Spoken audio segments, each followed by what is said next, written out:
Welcome to What the Hell. Today we're going to have a special guest. We're going to have, it's Kurtz, right? It is Michael Kurtz. Michael Kurtz. And we've been going on and off of visiting each other mostly at the post. Correct. And me just going out there. I think the one time I helped out with the brisket cook-off. You and, were out and there. the yard sale. Yard sale. You've been out there for rucks. Yeah.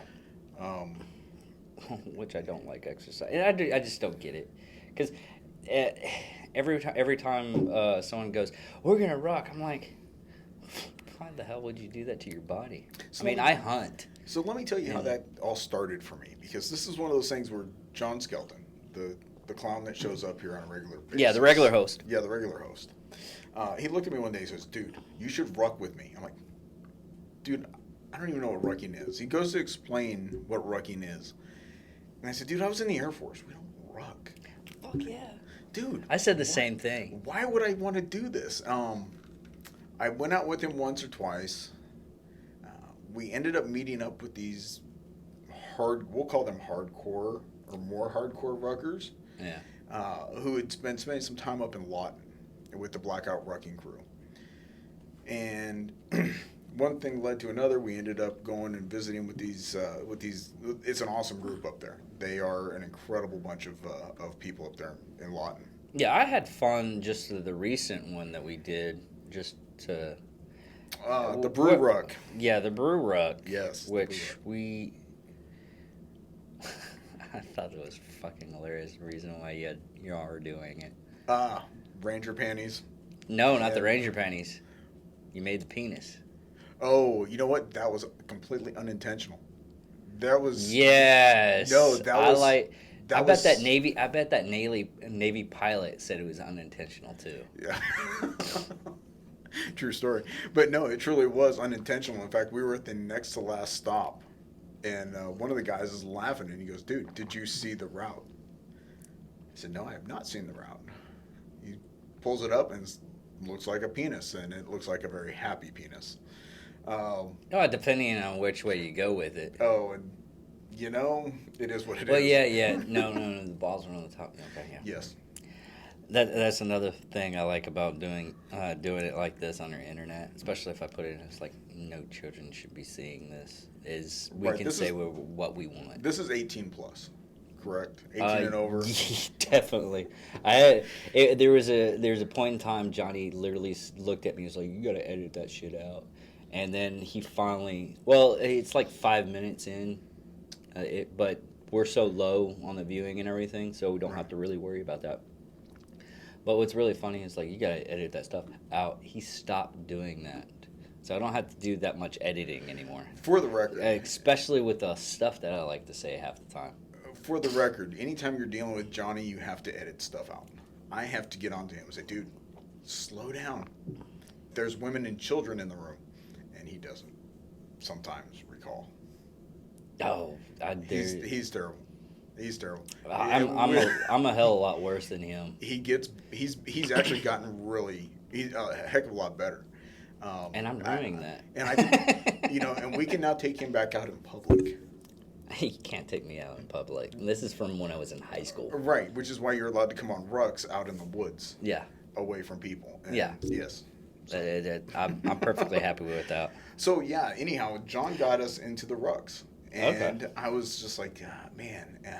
But now I'm all over it. I love it. I have a crappy foot. I have a crappy back. And believe it or not, the rucking has actually helped. It does. It's like I was telling somebody, it's like, well, how do you like that, though? You know what? The coffee's really good. And shameless plug for another veteran coffee company that's local. And I love Black Rifle. But that coffee right there is Rambo. That's awesome. He made a ram, and it looks like. I'll show you the package when we're done. All right. Because I forgot it in the kitchen the other day.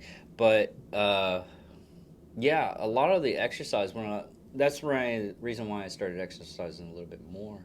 Is because it was Tim Kennedy. Okay. He was telling me that. Yeah, if you got a headache or something like that, just walk it off. Which is wild. And I was like, Dude, I usually throw up off of the after a big run when I was a kid. I don't think that's really good. And he's like, trust me, walk it off. Well, one day walked it off for about 6 hours. I had I have massive headaches when it starts to rain and everything, so I have like massive headaches because I explained this several times, sometimes on this podcast, but mostly other people. What happens is and this is science, is the flowers ejaculate all their pollen and just spew that stuff all in the air and everything right before it rains.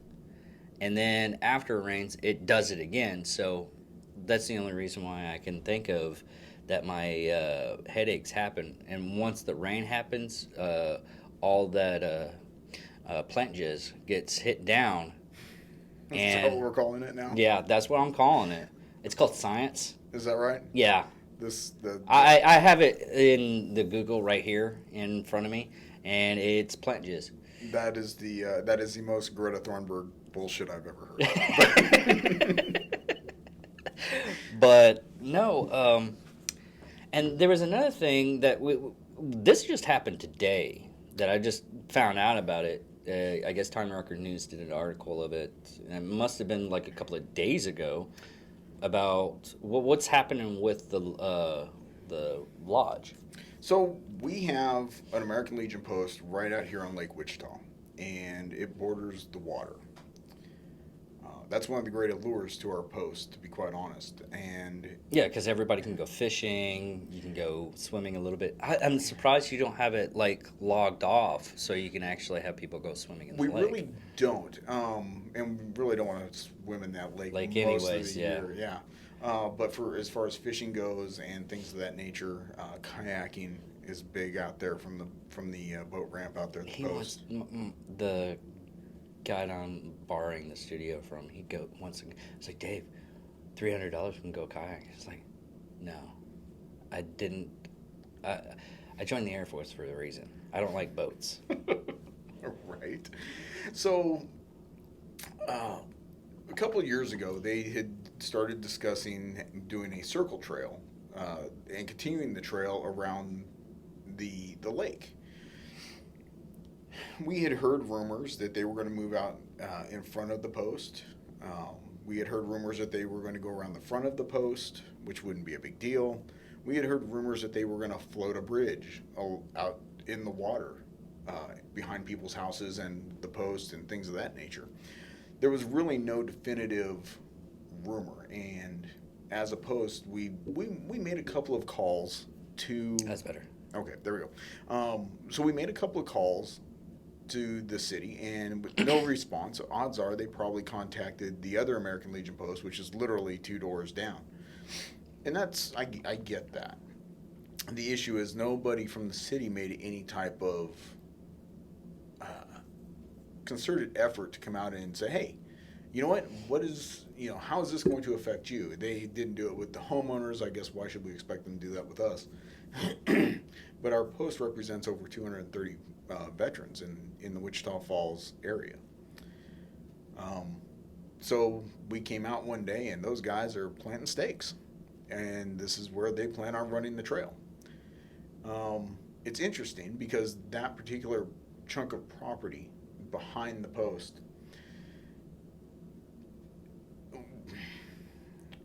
there's some things I can't say right now because legal issues. We may have to reach out to move forward with fighting this. But at one point in time, they did fill a lot of that in with, it was a handshake deal with the city. Excuse me. And what they did is they filled in that the cove that used to be right out there. Mm-hmm. And they built a Quonset hut out there. And that was the first American Legion post out there, 169. Okay. It was a Quonset hut in the same spot where you see the willow trees and the picnic tables and things like that. A few years down the road, they were able to do away with the Quonset hut, and they built the brick building. In fact, it was the local brick union that built that for the post. There's a brick union? Once upon a time. And that leads to another interesting That deal. that actually that's kind of I've never even heard of like a brick union. This was back in the 60s and 70s. That said, the there was a gentleman he was a retired Marine or a separated Marine from World War II, came home and started a brick company. Forgive me if I can't remember the name of that brick company, but it is literally still here in Wichita Falls on a very small level. Uh, but that gentleman, he stayed on our muster roll for about 20 years after he had passed away. And nobody knew because when we came in, we had no idea who a lot of these people were. Bear in mind, when we took over the post, there were literally 3 people there and about 40 or 50 people on the roll. And this was back in 2013. Anyhow, it was built and that area became literally a park. So over time, that handshake deal with the city continued to have uh, recycled building or old building materials, concrete, things of that nature dumped out there, and it turned into A landfill? no. It was these are all solid pieces of concrete. They got pushed out there, and you can see it all the way down the lake, down the front of the north side of the lake. But in 1986, they finally put a stop to it. However, a lot of that property is not on the survey. So at some point, apparently, the city had decided that that was theirs. Uh, so again, I don't know how this is going to play out. We're going to have to wait and find out. Um, but we're going to see what we can do. We're kind of disappointed that the city of Wichita Falls didn't come to us and communicate with us.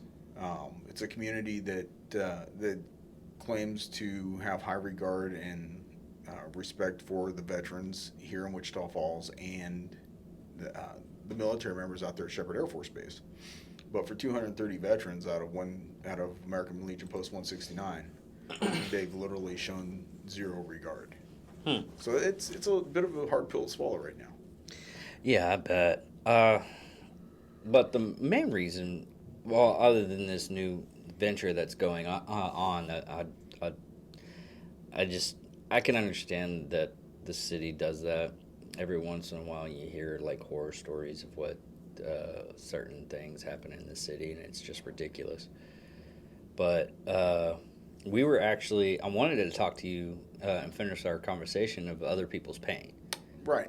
And what we were actually talking about is how one person can be understanding on a person's pain and pain. I mean, like a person's situation. Okay. How they feel horrible in this situation. Like to this day, anybody that comes up to me telling me about bad relationship problems and everything like that, I was like, okay, get rid of them. Right. It's nothing against that person. It's not. And most of the time I'm considered an asshole about it. But I've had horrible relationships to the point where I almost got stabbed. I've had one ex-girlfriend throw my son into a trash can. He Wow. wasn't alive apparently through autopsy. And I've had I just had a horrible experience with relationships. But it's more of like a casing of stone around my heart. I mean, I let people in and everything. There's a door still there, but sometimes you got to find the key. So at what point do you just say, you know what, and make no mistake, I'm not a psychologist, I'm not a emotionalologist or anything like that. I don't have any experience in this medical field or psychiatric field, so anything I'm speaking is merely my opinion. Yeah, and that's all it's good for. Even psychologists, you're gonna have to take it as a theory because it's a medical practice. Correct. Okay. Correct. But my feeling on that is, you've been through a lot and you've experienced terrible things, and with that in mind, it sounds like it's been conditioned to the point where it's like, you know what, I just don't give a fuck. It has, to the point to where it's a person that is like, oh, he's just not listening to me. Right. Uh, have you talked to him about it? Well, no. Then why the fuck are you talking to me about it? I think a lot of that comes from your time in service too, because Well, corrections officer too. okay, and corrections officer. Sometimes just being direct and being on point is all it takes. Yeah. And we live in a society now that is so worried about hurting somebody's feelings. When are we just going to stop and just have hard conversations? That's another thing that a lot of people don't understand is the art of debate. Dude, there is no reason that you and I can't sit here, and I'm going to do this to myself. And I'm not. But let's say I'm a Democrat. I voted for Joe Biden, and by God, Joe Biden is the way to go. I'm probably going to burn for that, but regardless. And Oh, I already hate you because of the gas prices. right, right, and I'm not really. I really didn't vote for Joe Biden, but anyhow, that's not the point. Yeah, but we still talk. But you know what? And you were a hardcore Trumper. You wore your MAGA hat backwards with your freaking American flag covered shades. And When he was in office, I did have a freedom boner. right there, you go. Okay. And we should be able to sit down and have a civil conversation and disagree, and be able to walk away and still go out and have a beer later and be able to talk about whatever. Be able to talk about the things that we have in common, be able to talk about your time in service or my time in service, or we can just talk shit about Johnny. It doesn't matter. But we should be able to do that. I don't know if he listens to these casts. He probably listen to this one because you're on it and he's not. But we can still talk shit about him. Right. Well, I might get a message. But it's kind of funny too. Air Force people talking about an Army person now. I mean, I get him every once in a while, and he'll go, it's like, I'm intelligent. I was like, Johnny, you went into the branch of government that has to have pictures to fix stuff. So I spent 4 years as a recruiter, Mm-hmm. and the Army National Guard was my favorite place to go. I could Really? go into the armory, and they would have literally, it looked like a bookstore for me, and it was just comic books. Oh, really? Oh, how to clean your M16, how to do this and how to do that, how to do your laundry, whatever. Dude, they had these comic books. I'm not kidding. They had comic books. In which all stands to reason why they have their new woke commercials in cartoons, because that's... So, I kid you not, when I would have a young man... It's just getting better and better.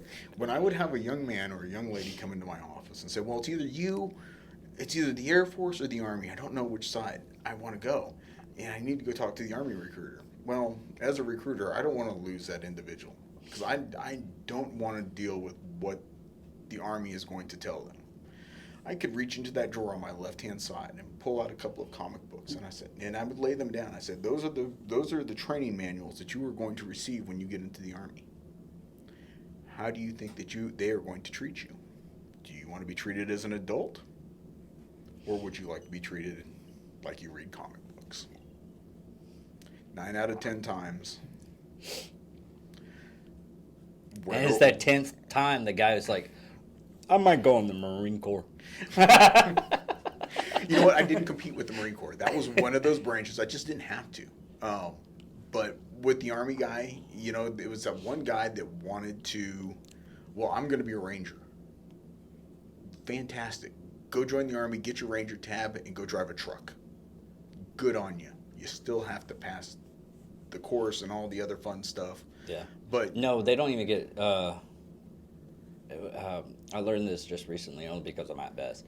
And he said it was like, there's a big difference between a person that has a tab and a person that just in the Rangers. Because Right. they still have Rangers. And what you're saying is like, oh yeah, you're going to be driving around a vehicle. That's because Right.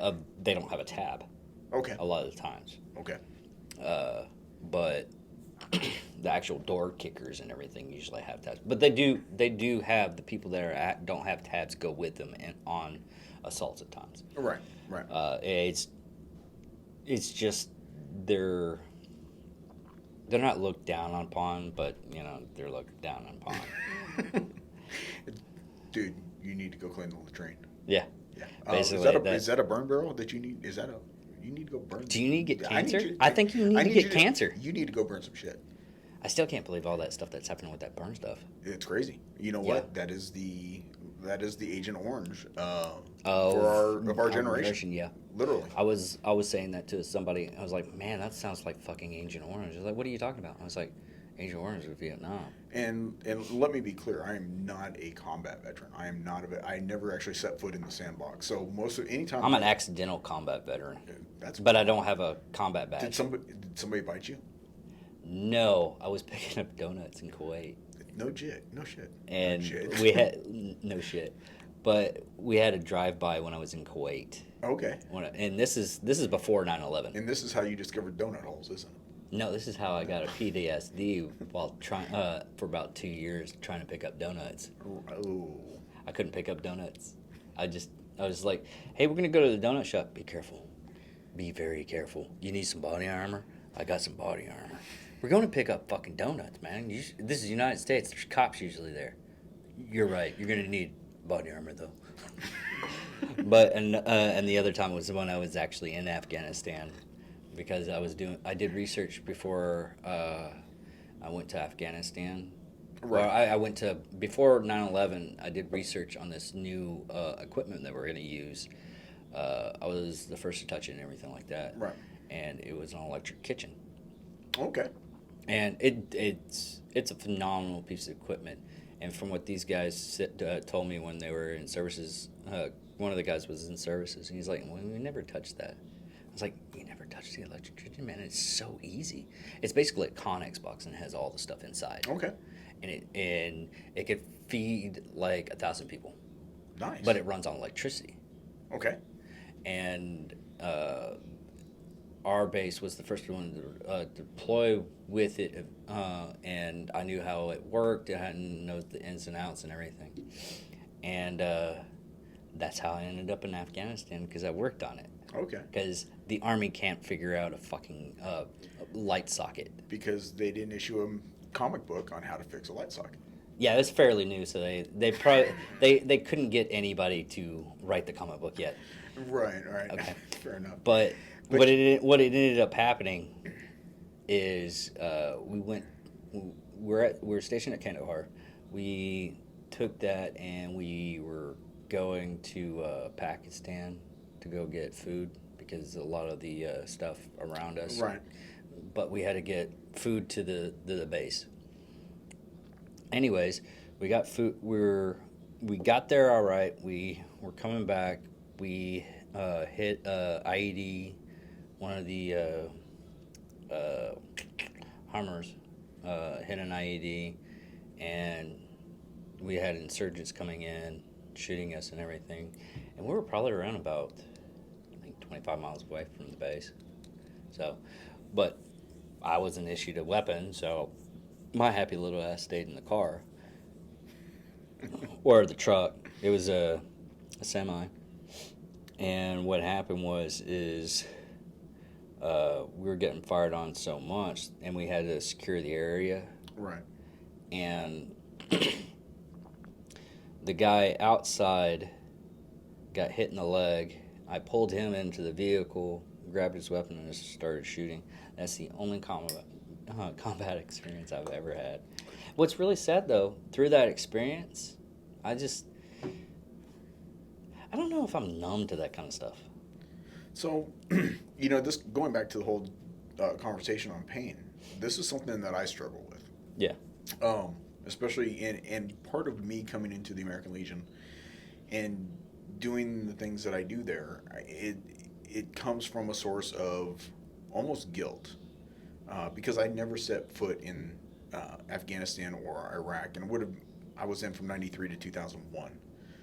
So on top of all of that, I got out in June of 2001, only for 3 months later for friends of mine to have to pack their bags after 9/11. And there's a lot of guilt there, because I chose to get out. But the other thing about this is, for when I was first stationed at Travis Air Force Base, I begged and pleaded. I said, I want to go. I want to go. A lot of those trips were to Al-Kharj, uh, places, they're relatively cush deployments. But I begged and pleaded to go anyways. Yeah. Okay, keep on going. And I continued to get denied. Generally speaking, when at that point in time, if you had a stripe below or above the rank that they were looking to send, they would send you. But I had a commander who refused to send me.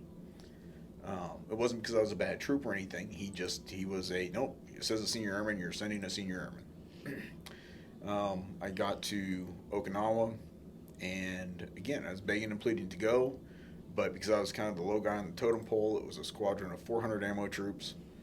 I didn't go, and then when I met my wife, we got married, and no sooner than I got married, it was, hey, are you ready to go? And it was like, you know what, piss off. I literally just got married. And they did the same thing to my wife. Are you ready to deploy? And she's like, piss off. I'm getting out. And, I just got married. It was funny how that worked. So there is some guilt there that I have for not having ever set foot in the desert and feeling like I haven't done my part. So I did take the recruiting duty job, which was interesting. It was the worst job I ever hated. But it did ultimately prepare me to do what I do here. And a lot of times that's just sitting down with my brothers and sisters who have served overseas. And while I may not be able to relate, one of the things that I can do is shut the hell up and listen. Yeah. Well, that was a thing, because like my dad, we were going to a honor flight. Okay. And you know what that is, right? Yeah, absolutely. Those are awesome. Yeah. And these are World War II vets, or was this? No, they finally reached Vietnam. Okay, I'll say that's the reason why my dad was Vietnam. able to go. Okay. Which on that trip I met one of those glider pilots. Oh no way. Dude. Then I did research on the glider pilots after that, and I'm like, you got some fucking balls. Dude, those guys were the tunnel rats of the air. Yes, they were. They were the tunnel rats of the air. And insanity. Yeah, and I just after doing that something like that, I got really more involved and talked to more interesting people, because on that flight there's a lot of interesting people. There is a SF guy, a Green Beret, that he was meeting one of the people that he had talked to for charity to send school supplies over to Afghanistan to the province that he was helping out. And she was like, I made sure that they only got the girls got the paper and pens and stuff like that first. I was like, and this is me. I was like, well, it's kind of feminist. Like, then I thought about it. I was like, oh no, you're absolutely fucking right. Yeah. And she saw the look on my face, like, really? And then I thought about it, and I was like, nope, you're actually right. I'm being a dumbass. And she was like, I literally saw your face go from, I can't believe she's saying this, to, oh, no, she's absolutely right, within an instant. I was like, it's kind of scary that you noticed that, but okay. Right. But because kids in Afghanistan, girls in Afghanistan are not allowed to learn. Correct. And all kinds of weird stuff, because we fucked them over back in the 50s.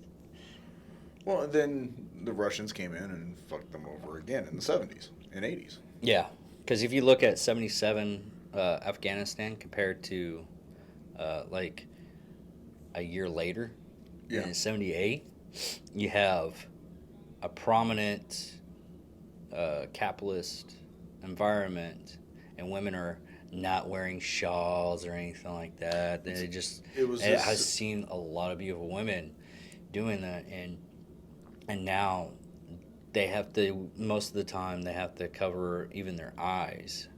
And you know what? There was the same in Iran until the Ayatollah Khomeini showed up and said, hey, You know, we're. No, Iran's the one where we screwed over in the 50s. Is it? Okay. Yeah. That was our bad. But we no, we gave them the stuff to beat up on Iraq, right? Or was that Iraq? We gave Iraq weapons to. We beat down fucked over Iraq. so many countries. It's hard to count. I can't remember which direction that went. I think we did both, honestly. So yeah. We gave we gave weapons to Iraq. Yes. To stop Iran, and then when we didn't like Saddam Hussein, we gave weapons to Iran to stop Iraq. And I'm like, God, you're a bunch of morons, aren't you? I mean, literally. But getting back to the actual story, is I just met a lot of people. I wanted to meet more interesting people. I met a cowboy up there that was either he owned the ranch or he's a ranch hand. I think he owned the ranch. And I worked on a ranch for like 2 weeks when I was in the service. I took 2 weeks off so I can work on a ranch. Fair enough. By the way, ranch work doesn't agree with me. Glad I only did like 2 weeks. For what it's worth, I spent my junior and senior year of high school working weekends on a non-working cattle ranch. A non-working cattle ranch? A non-working cattle ranch. This gentleman was a crusty old World War II veteran. He was I think he was 7'1". He had one eye, thin as a rail, and his name was Mr. Golan. We met him through church. Fantastic man. His wife was like 6'6". I mean, two tallest people I've ever seen. One sec. I don't think he knows we're in here. I like it. There. But I might have like a secret episode part. But what was really interesting of that, you were talking about the Golden, the 7'1". Yeah, Mr. and Mrs. Golan, and they hired me to cut fire lines and run things back and forth up and down the hills with the tractor and everything else. Mr. Golan was in his mid-70s, late 70s. Throw that on the floor and just put it down there so it doesn't make noise. But yeah, it was quite the experience, and it was not uncommon to hear the gunshots go off while I'm working, where he'd tell you, he goes, I'm deathly afraid of bees and rattlesnakes. And he would go right up to the rattlesnake and pop it right in the back of the head with a shotgun. And this is in California back in the 90s, 80s and 90s. Oh, wow. So back when you could get away with that kind of stuff. Now I think the communist state of California won't allow you to even own a weapon. No, if you're on a ranch or something like that, you can still get away with it. Yeah, as long as they can't hear it, maybe. I don't know. Yeah. Maybe track it with a satellite. But yeah, it was really a lot of fun. I really enjoyed it, and we'll just say it helped build character. I bet it did. But yeah, it was one of those things though, I was like, I don't like talking too much about my past. Not that it is anything bad or anything like that, but I like to. That was one thing I'm starting to open up a little bit more. Is I used to like keep everything entrapped and everything, and there's a lot of stuff that I'm like why was I holding back? So let me ask you a question. How many people have you spoken to and just said, and this is me, my psychiatrist voice, how many people have let you speak? Every one of them. And literally listen. But they're mostly my close friends. Okay. Because a lot of the times that's where I struggle sometimes, is I will sit and listen to somebody talk, but when I need to vent, there's nobody there. And what's really sad is you said that weekend, and like not 5 minutes before I got there, I had to do that, and it's hard for me, especially if I need to be somewhere, because I hate being late. In the back of my mind, if I'm 30 minutes late, if I'm 30 minutes early, that's still late in my book. Right. And I don't know where I got it from. I think it stems from and it's not military or anything like that. I'll say it's definitely not Air Force. Yeah, it stems from the fact of I had a 1978 Chevy Impala that literally exploded. That was his last leg. It just exploded. So it was always late, and I hate being late, and I don't care if someone's late on for me. Right. Because I always entertain myself. But I can't be late. And if I am late, I'm like, oh man, I'm definitely sorry. I didn't mean that, blah, blah, blah, blah, blah. But it's just one of those things. And I was almost late. I was rushing. What had happened was I was rushing to get to the Comic-Con so I can get them there, look around, and then go back. I figured it would only take. I was late, like I got done with something like an hour earlier. Something that should have taken a lot more time, and it didn't. And I ended up getting at their place at 2:00. Got the stuff done.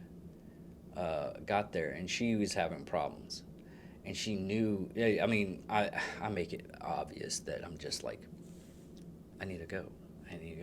I thought the conversation was over, and it took us about an extra 30 minutes. And she had a legitimate griping. Right. And when you said that to me, it was like, you just gotta fucking listen sometimes. I was like, man, I was doing a douchebag way. Maybe I should apologize. No. I should have apologized to make myself feel better, and I thought about it, and I was just like, nah. But her problem was she does massages and everything, and one of her clients had the camera facing the bedroom, and that's where she does the massages and everything. Wow, is this in the state of Texas, or is this? Yeah. I told her she can sue him if she has valid proof and everything. Wow.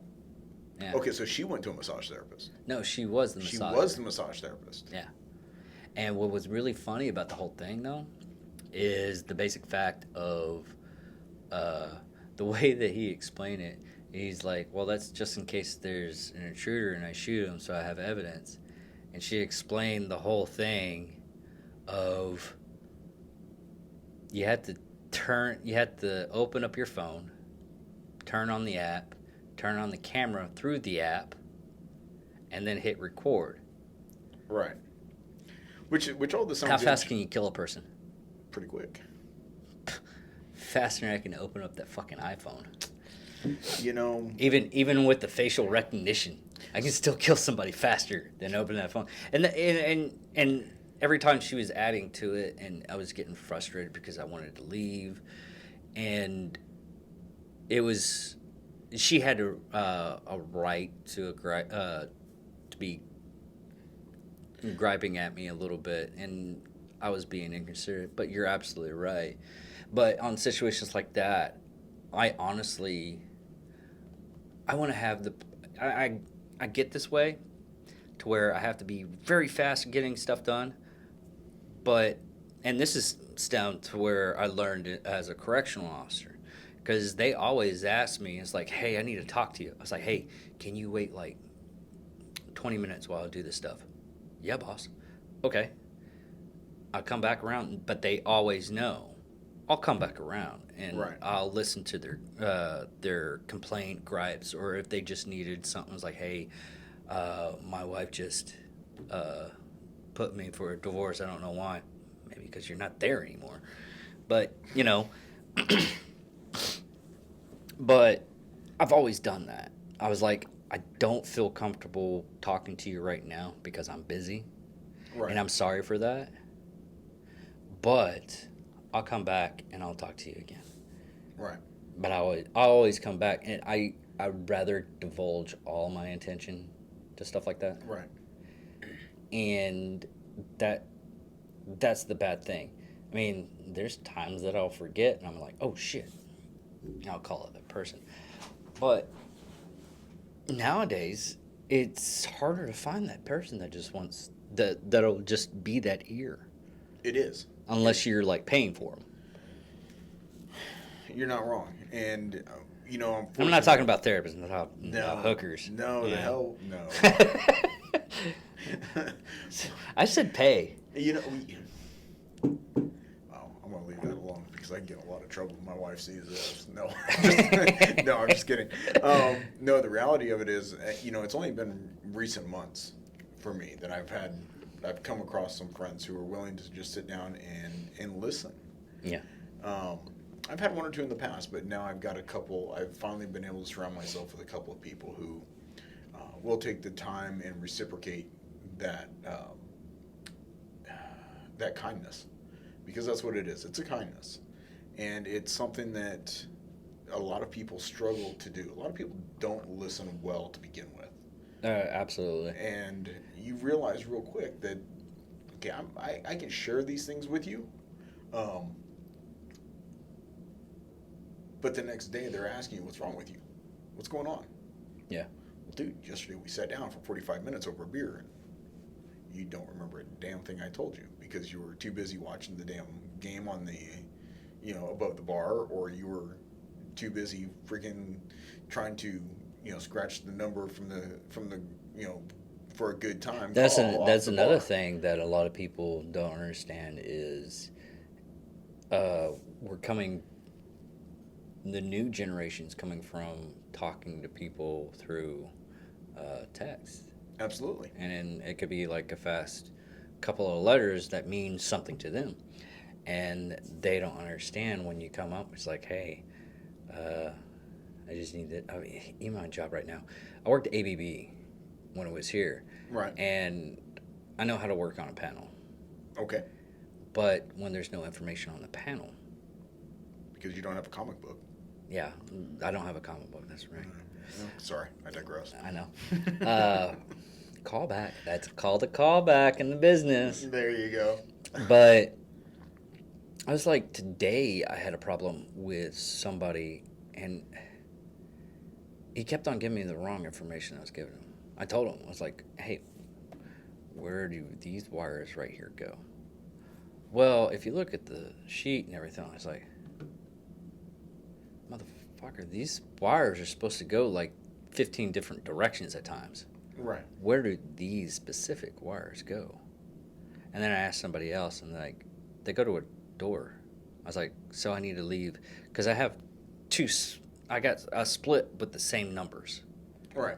Okay, so this one goes here. I know this. This one goes where? There's nothing on there that tells me where it's supposed to go. And then finally, someone told me, it's like, oh, it goes to a door. I was like, oh. It took me 20 minutes for that one. I was pissed. Fun with schematics. No, a lot of the schematics on that stuff don't exist. Damn. Yeah, and I've worked on that kind of stuff, but having somebody come over and tell you, hey, in five seconds, okay, that goes there, instead of having to listen to something for like 20 minutes. And he was just like, oh, all you have to do is this. He treats me like I'd never done this stuff. And I've told him, I was like, dude, I've worked ABB. I know more than you. I mean, legitimately, I probably know more than you. I can work on robotics. Right. I can do this. I need to know where these wires go so I can put them there so I can get the fucking rest of this thing done. Right. But I just don't think a lot of the people understand and know how to talk to somebody anymore. I think you're absolutely right. There's a lot of people that can, though. There are.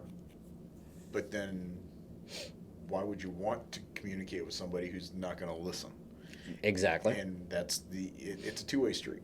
It's a two-way street. That's the hard part. Yeah, because a lot of the stuff nowadays is coming to the point where, and this isn't stilled from like, oh, it just recently happened with this upcoming generation. No, we've been kind of screwing ourselves to the point where our attention span, it's like, okay, our attention span back in the 1920s was this. And Right. because of the entertainment industry and how we get in our information and everything like that, it's shrunk to our attention span is only like this. Oh, we get everything's at our fingertips. We don't have to go buy a newspaper. We don't have to sit at the barber shop and find out what's going on in the neighborhood. Yeah. And to be quite honest, that's where a lot, even my dad taking me to the barber shop and dropping me off and saying, hey, here you go. I got errands to run. And you'd sit there with a bunch of old men and you listen to the old men.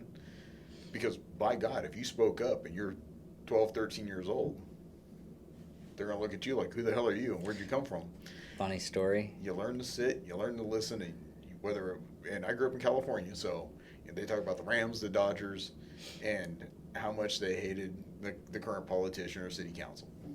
Funny story is a couple of weeks ago I had my hair cut, and there was this kid, I think he was like 5 or 6, and he was just, I learned everything I needed to know about his family.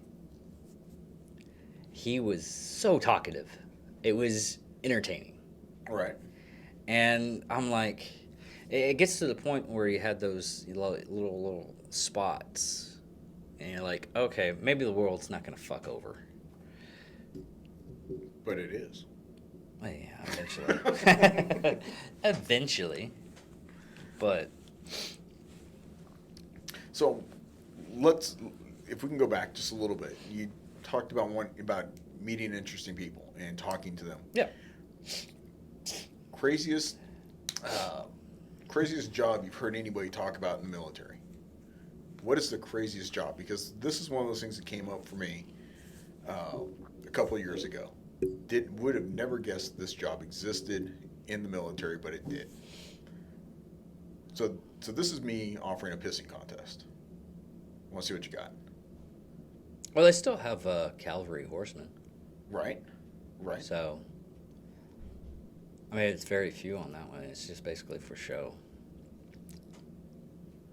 Because they stopped using cavalry horsemen back in World War One. They still had horses in World War Two, but I have no idea what's the craziest job. So, I have met guys. In fact, my barber when I was in Flagstaff was a barber in Korea. Mm-hmm. A guy that I was in a Bible study with was a butcher for the Air Force, which is kind of crazy. Yeah, he was a butcher. But I was at the American Legion post in Bowie, and this guy comes in and he's got a medical field badge on his hat. I said, "So what did the Air Force teach you to do in the medical field?" And he said, occupational medicine. I said, okay. I said, so that's what, going around handing out earplugs and stuff like that. Help me out here.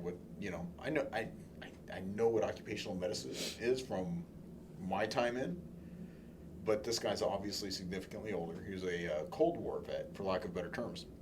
And he goes, I trained monkeys to fly B-52s. I said, you did what? He goes, yeah, I trained monkeys how to fly B-52s. I said, so you trained chimpanzees to fly planes? He goes, no, it was actually rhombus monkeys. Do you know what the difference is? I said, no, sir. He said, what's the difference? He said, a rhombus monkey will bite off your finger.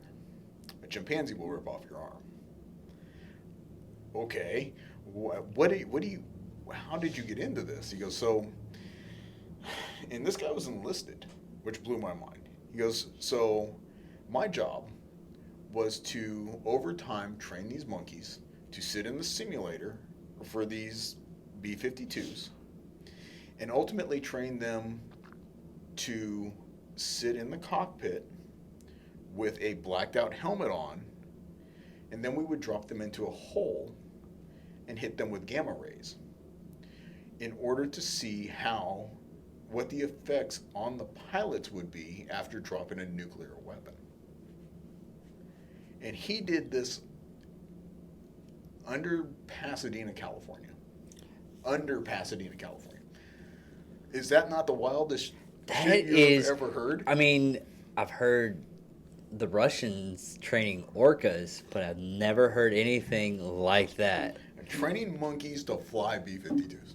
That is fucking phenomenal. It's crazy. I was like, wow. Wow. It's like, yeah, you, sir, you have topped me. I am putting that in my back pocket because that is the coolest thing ever. That is. I mean, I mean, I've heard stories where they do that. I mean, they did. I mean, look at Quantum Leap. They did that one episode with when he got into the body of a chimp and everything. Old show. Wow. Yeah, that's old show. Scott Bakula. Yeah, but no, I remember that episode. I mean, they used to like slam things in chimps'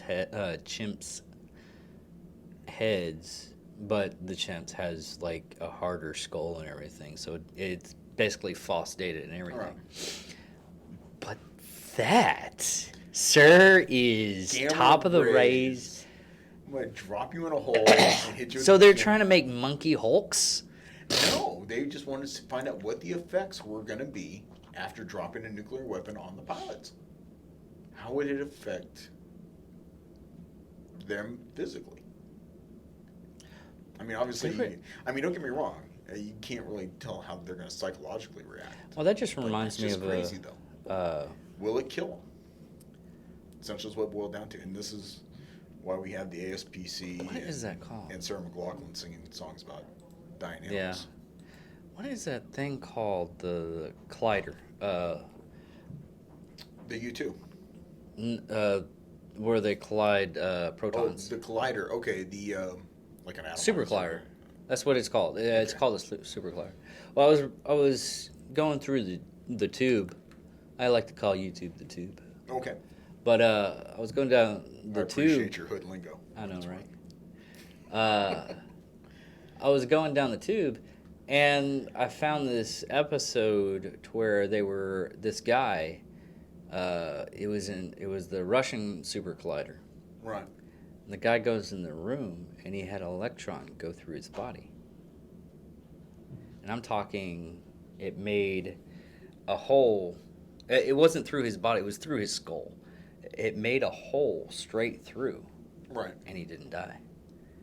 I mean, he still and you're talking about something that's because the way it was described in it was there's supposed to be a light saying that the collider's on or the radiation's going through and everything like that. Well, he had to go into the room. The room was supposed to be sealed once the stuff is on. It wasn't. The light was busted. Everything was going wrong, so he thought, oh, it's safe to go in there. He goes in there, and he's working on a thing, and he feels this pinch. That's it, just a pinch. So clearly he did not read the OSHA manual before. This is Russia. They don't have OSHA. Makes you wonder, doesn't it? No. It's Russia. But he goes in there. Even the doctors, the radiologists and everything like that, he should have died from just the radiation itself. Right. But it just goes to show of how much the human body can take. And you know what? Let's talk COVID. COVID is a prime example that everybody's body reacts differently. Yeah, exactly. I mean, we had COVID in our house, and I had double pneumonia with all the fun stuff. I didn't lose taste or smell. My wife, on the other hand, lost both. Spent 3 days in bed, and that was it. And then my son lost his sense of smell, and that was it. All three of us in the same house, totally different symptoms. All three of us. So it's just kind of wild. Well, it's not even that. I mean, you have a person, me and you. Right. I'm a smoker. I have this. I should have everything going against me. I should be dead. I had COVID. Nothing happened. Right. You, on the other hand, had basically you're going to die. You felt that you're going to die. Well, because you had a lot of symptoms. You basically, I mean, if you had the flu and everything, we're men. Come on, just a minute. If we get sick a little bit and we know we're sick, we're crying like little bitches. That was the first time I've ever had pneumonia. That is, I haven't been sick in years. In fact, the last time I had the flu, I was stationed in Okinawa. which was back in like 1995. So anytime I get a sniffle, it's like, crap, the end is near. The only time I've had pneumonia was when I was a kid. Right. I was a newborn. That's Okay. the only time. After that, I've earaches are really bad. The fix from a doctor told me to stop getting earaches is chew gum. So I always chew gum. Okay. So, but yeah, I'll get sick especially when I was working corrections. Corrections is a freaking honeypot of just you getting sick all the time. Yeah, it's a germ. Yeah. I mean, germs everywhere. It's kind of like being a school teacher. Yeah, oh, it's even worse than being a school teacher. I mean, you're still babysitting, but the kids you can beat up. Half the time in corrections, you might get lucky for beating them up. Right. But it was like when my mom passed. It was a strange feeling, but everybody wanted to talk to me because I looked so sad, and that was like 2001.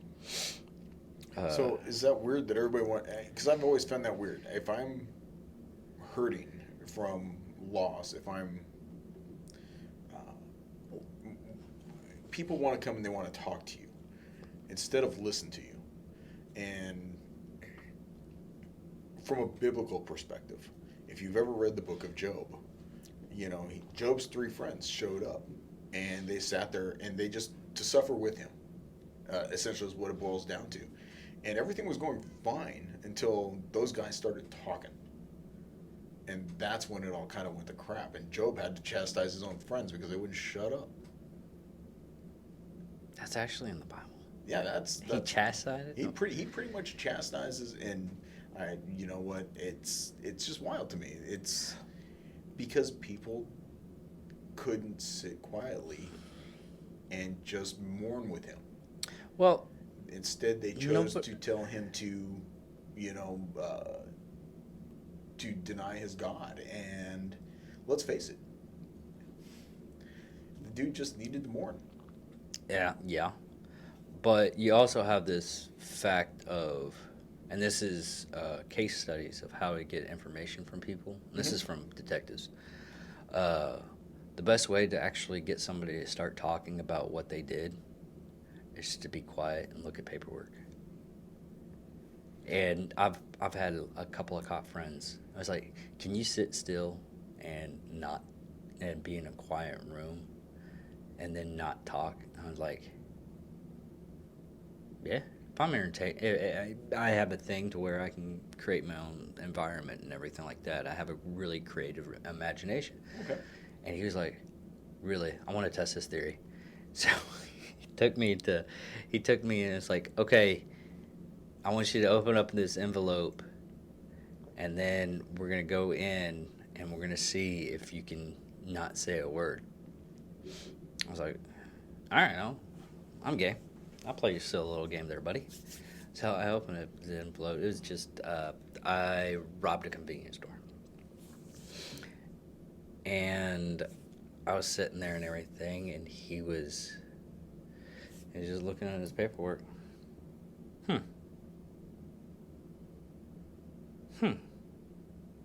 And it just went on like that for a good 10 minutes when I broke. And I didn't mean to break. It just happens. It was that whole thing of, what are you looking at over there? I was like, oh, I'm looking at you robbing a convenience store. I'm like, I didn't rob that convenience store. Are you sure? Because it looks like you did. We didn't catch you on camera because the camera's broke.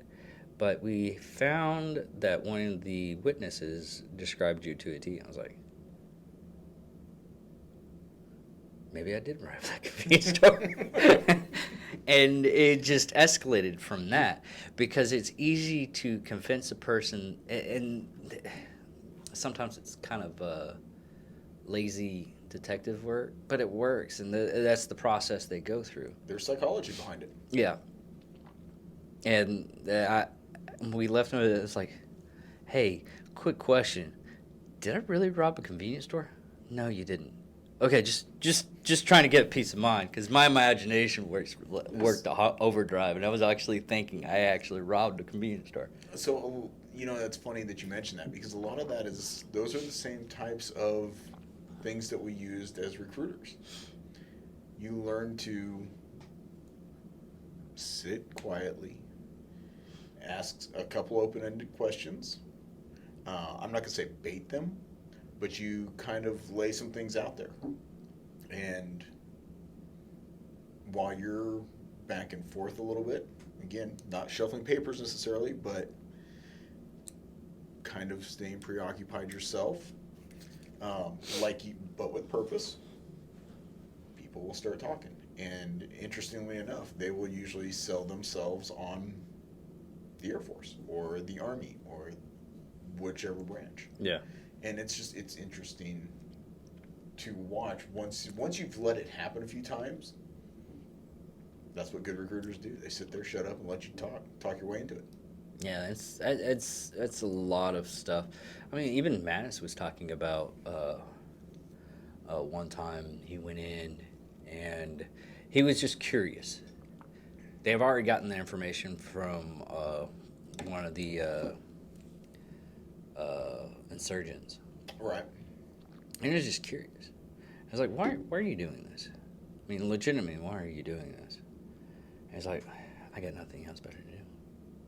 And I was like, okay, so if we had programs to set you up for like jobs and everything that actually helps out your family, and they tried it for a while to get like economic support, and that's one of the things they should have done in the first place, because if like right now they have steps to leave Afghanistan, Right. and it's tossy-turvy for a little bit because there's people out there that don't want it because, hey, why were we over there in the first place type deal. And there's people out there, it's like, no, we shouldn't be. We've been there for like 20 years, 21 years, actually. Right. Because we couldn't learn from Napoleon and Russia. No, there's even weirder stories. Did you know we actually supported the Taliban for a little bit, too? To kill ISIS? Oddly enough, I did. Oddly enough, that's... I found that out, and I was like, you gotta be fucking kidding me. It's interesting, Who's your friends at the... Well, that gives us a stilt to the phrase that I usually use, because, like, how could they do that? I was like, well, you're never supposed to hate your enemy, because one day they're going to have to be your friend. The friend of my enemy, or the enemy of my enemy is my friend. Yeah. And, yeah, it's wild when you start looking into, like, going back to our conversation a little bit ago about Iran and Iraq. Yeah. And we supported Iraq or Iran or whatever. I guess we supported Iraq. We supported them both, technically, if you want to look down the rabbit hole. Right. But, Iran started dropping chemical warheads and chemical weapons on the Iraqis. So we said, oh, here's some anti-Iranian bullshit. Let's, go ahead and, give it back to them. So, yeah, I mean, we have a history of that. Yeah. It's ridiculous. Yeah. But, see, this is one thing I like about, and Johnny, every time he listens to stuff like this, he's like, man, we've been bouncing back and forth. It's like, I'm telling you right now, with strange fact of, just shut up and listen, there's a lot of people, and this is the reason why podcasts are a thing right now. Is people just want to listen at times. Yeah. And people just want to go out and they want to, I don't want to say vegetate, but they just wanted to I'm going to disagree to a certain degree. And the reason being, I'm sorry I cut you off, but because I'm a nice guy, I apologize. That's what I do. Sorry. Again, there I go again. Holy crap. No, honestly, I think a lot of this boils down to the fact that today's music sucks ass. Well, okay. It does. Ice Cube said this, and he's like, because someone asked him, it's like, the rap today, do you think it sucks? It's like, well, yeah, I think it's horribly sucked. But they had that moment, and he's like, you know what?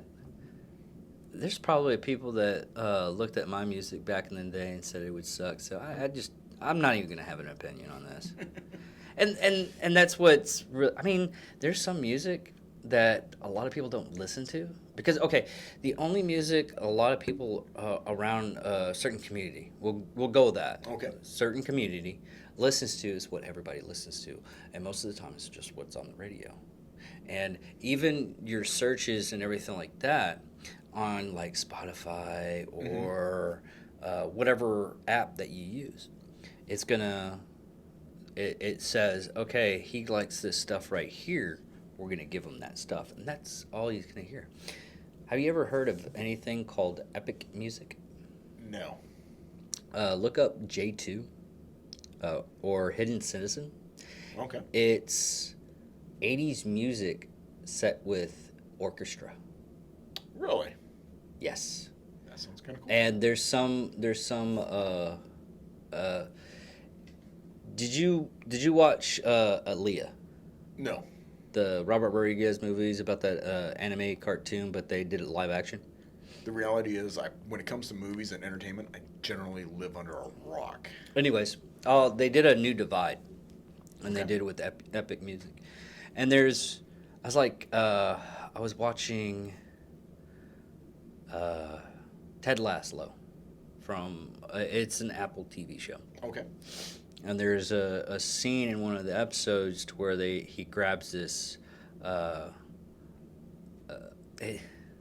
It's technically supposed to be a homeless guy that plays music. I guess you could call him a carny or something like that, or just someone that plays music out in the front of the building. Okay. He gets tips for that. And he brought him in, and his name is Cam Cole. He does all the music by himself, and it's blues. I love blues. Right. And I listen to it, and it's fucking phenomenal. Okay. He does all the instruments himself. He plays the drums, he plays the guitar, he plays, I guess it would be, what is it? Like, tambourine? Is it a tambourine? Is it like monkey? Like cymbals? Cymbals, yeah. Okay. I know there's an actual name for it. But he does all this by himself. But I've also, there's an Australian guy that does the same thing. And he basically plays the blues, but apparently you can play the blues as a one-man band. That's kind of crazy. It's really good music. And I would probably enjoy that, but But that's new music. I hear things about some of these musicians or artists or whatever you want to call them. I would argue on both counts, but I don't even have a desire to listen to. I can't play this stuff because it gets demonetized and they want to take down the episode and everything like that. But even if I'm scrolling through the radio stations in the car on a road trip, I just can't. Even some of the stuff that I listened to in high school, and that's usually stuff I've listened to some of the stuff from high school and everything, and I'm like, how was this even popular? Right, and I would kind of gravitate towards that stuff a lot of the times, but even then, I can only take so much of it, and then it's like, you know what? I'll go to Order of Man podcast. I'll go to Joe Rogan. I will, oddly enough, go to Angry Meat Productions. Selfless plug right there, I'm sure. But and I will listen to you guys banter back and forth. So absolutely, it's and to this day, I will still argue that golf is not a sport. Sorry, not sorry. I'm totally with you. It's quite all right. But it's just the I understand that some of the music nowadays isn't. I mean, Puddle's Pity Party. That's what I was trying to look up. Have you ever heard of him? It's this huge guy, Big Mine Oakland. He's from Georgia. He went on to America's Got Talent, and he dressed up like a big clown. He's like 6'5", Right. bald head. I'll send you a thing of his music and everything, but it's like listening to he does old songs, but it's like listening to opera. Really? That would be cool.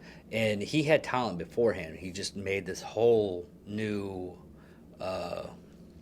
He created his own genre is what he did. no, a juke, and that's another one is jukebox.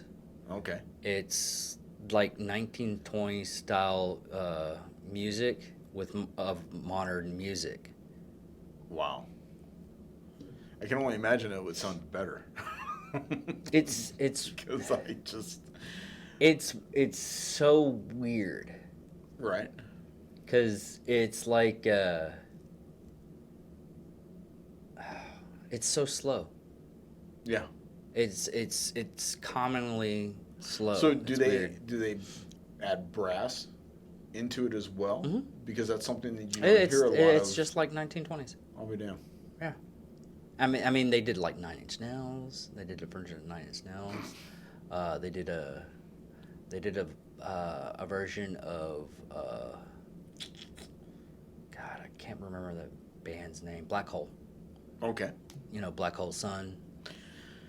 Black Hole Sun, won't you come Yeah, I know. take away my misery? I don't even think that's the fucking lyrics. But You know what? You had me fooled. I'd just go with it because I could have gone with it and I would just made a whole. I was like, I don't know what you're talking about. And then someone would just comment like, you don't know what the fuck you're talking about, you idiot. I'm like, yeah, you're right. for the Not record, gonna- neither do I. But that's okay. Yeah. But I don't know. We can close it out on this. We've been talking probably about an hour and a half. That's fine. But- I don't know how much pain we discussed. Really didn't.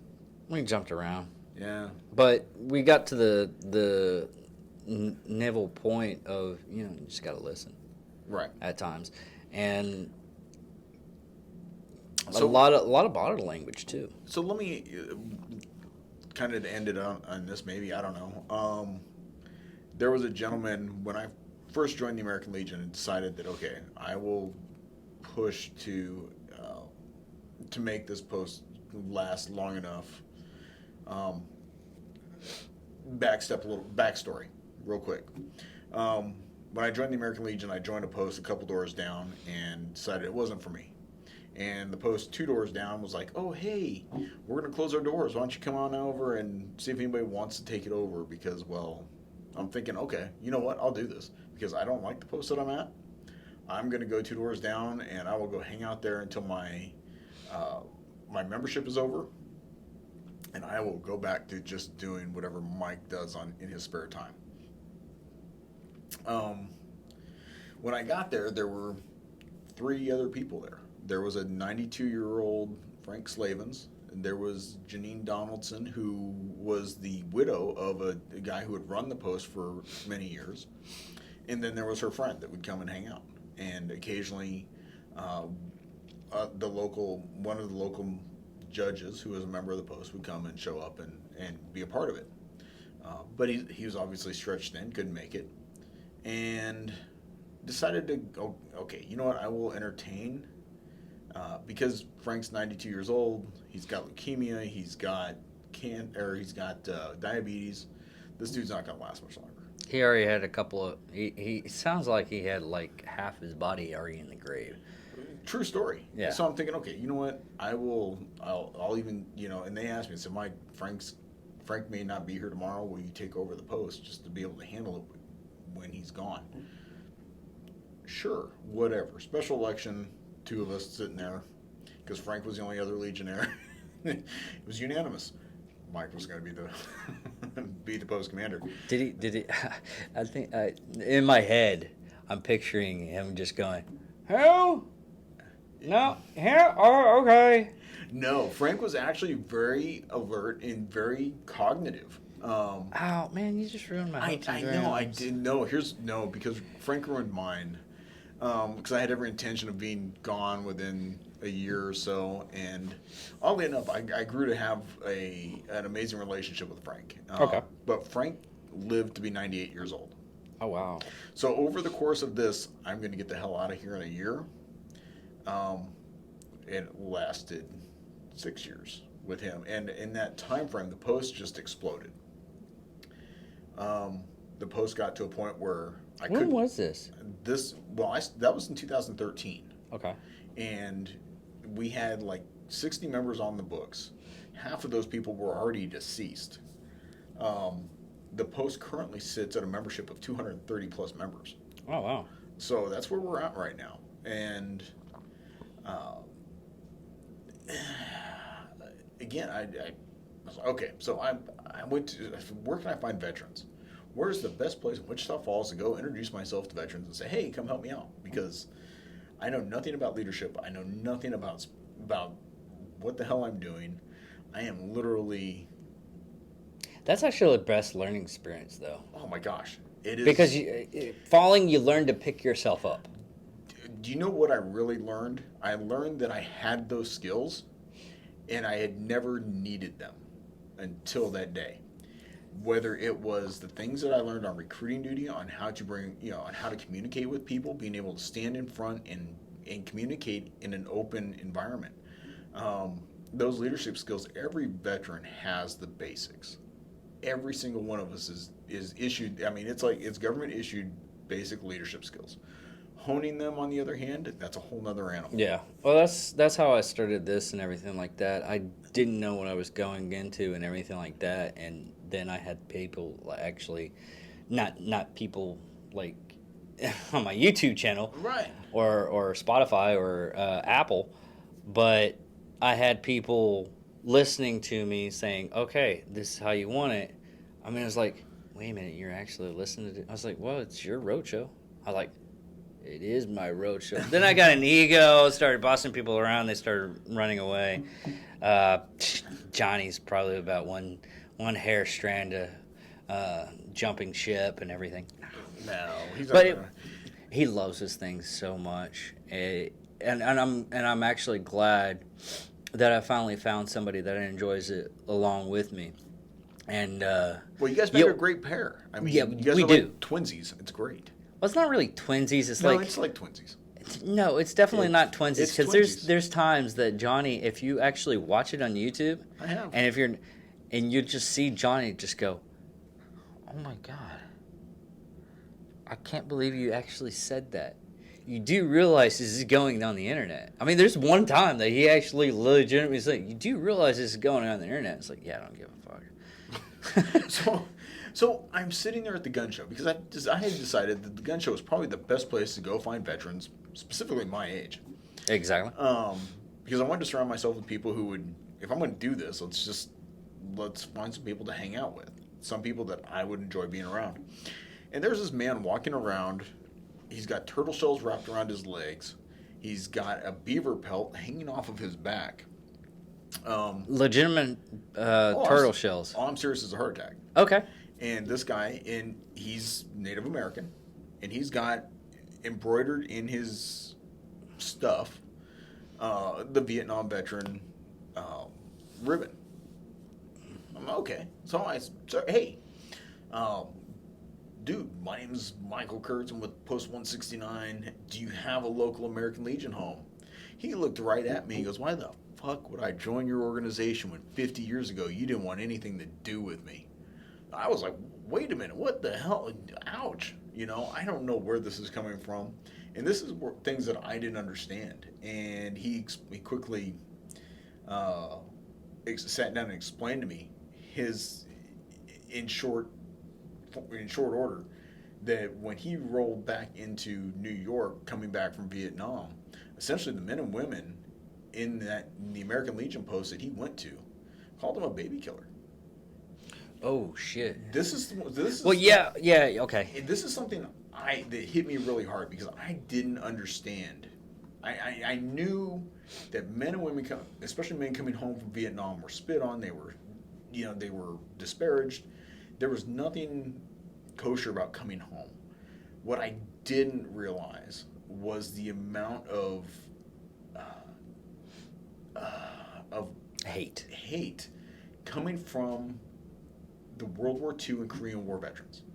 Well, what you also got to understand, if you actually look back of stuff that happened starting of Operation Enduring Freedom and everything like that, it was the Vietnam vets that were speaking out saying, you will not treat these boys, Yes. these girls like this, like way you treated us. Yes.